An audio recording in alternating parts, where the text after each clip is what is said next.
Okay, my name is Daniel, and the claim that I will be refuting today is that breed-specific legislation causes more harm than good for dogs and people involved with dogs. The speaker's secondary claims that I am responding to are the following. Number one, breed-specific legislation negatively affects those dogs already deemed as dangerous. And number two, breed-specific legislation puts other breeds in jeopardy. The speaker states in her speech that they being the dogs already deemed as dangerous, they will be judged and discriminated based on their breed alone. And my response to the first claim, my first response to the claim is that I believe that judging by breed and behavioral past is something that must be utilized in order to be aware of the dangers that come with the breed.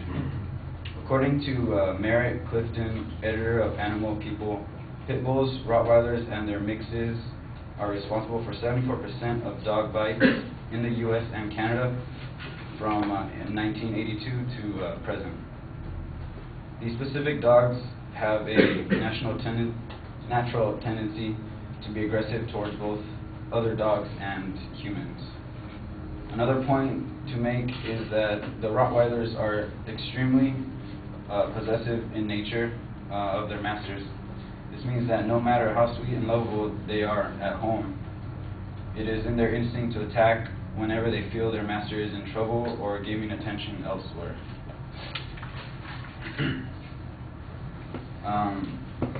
Stated incident in Fort Worth, Texas, involving a man shooting an innocent dog on suspicion that it was going to attack could be seen as merely just an accident. The incident in Arlington, however, is not an accident. Nancy Hayes could become the first dog owner in Arlington, prosecuted under the state's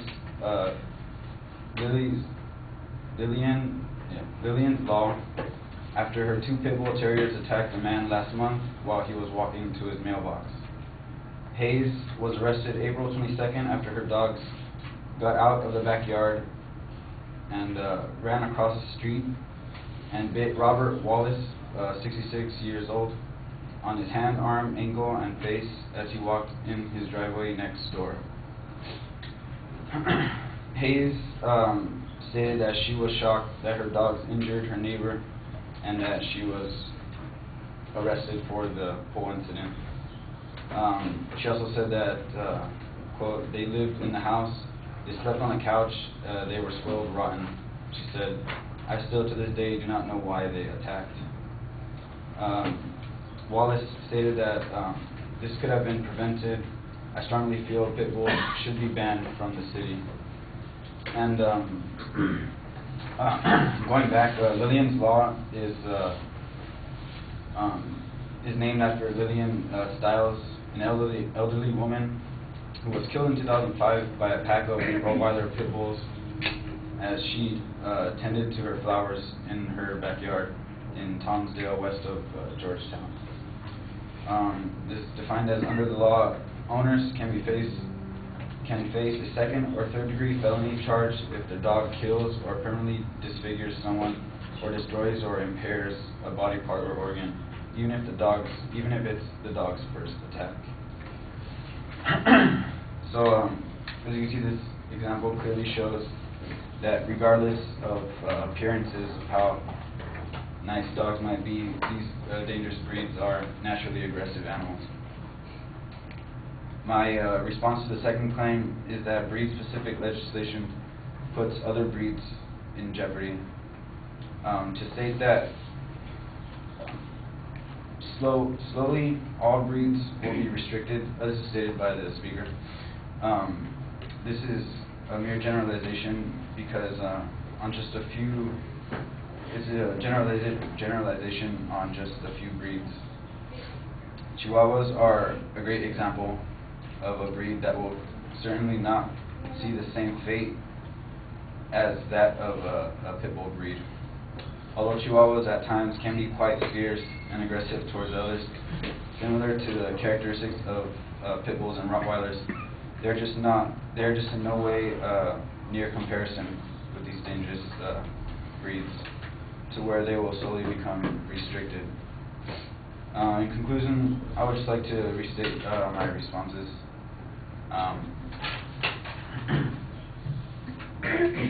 My first response to the first claim was that I believe that judging by breed and behavioral past is something that must be utilized in order to be aware of the dangers that come with the breed.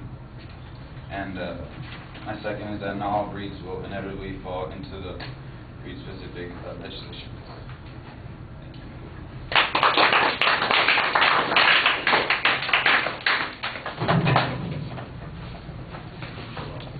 Thank you.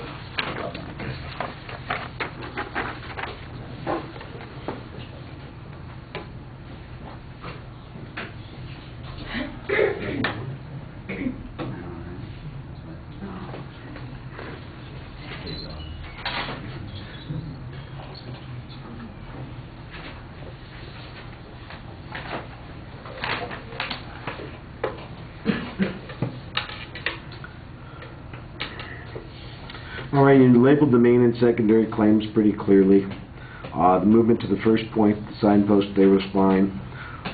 Basically, the whole first argument is a counterclaim on the need for the breed-specific legislation. You've got some good examples that you point to indicate that. There's not really any discussion of the advocate's evidence and reasoning on this point, and so I think that that's a little bit problematic for you, although you provide a good argument for your counterclaim on this point. And you've got the example of the woman who was killed and the laws that are going into place there, and I thought that that was okay.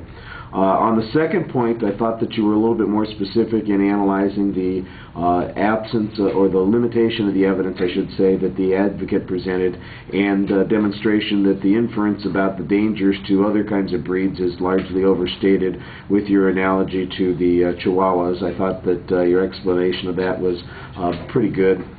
You're doing too much reading. You need to talk to the audience a lot more. I did like the summary at the end of the speech. I think that helps remind us what point it is you're trying to make.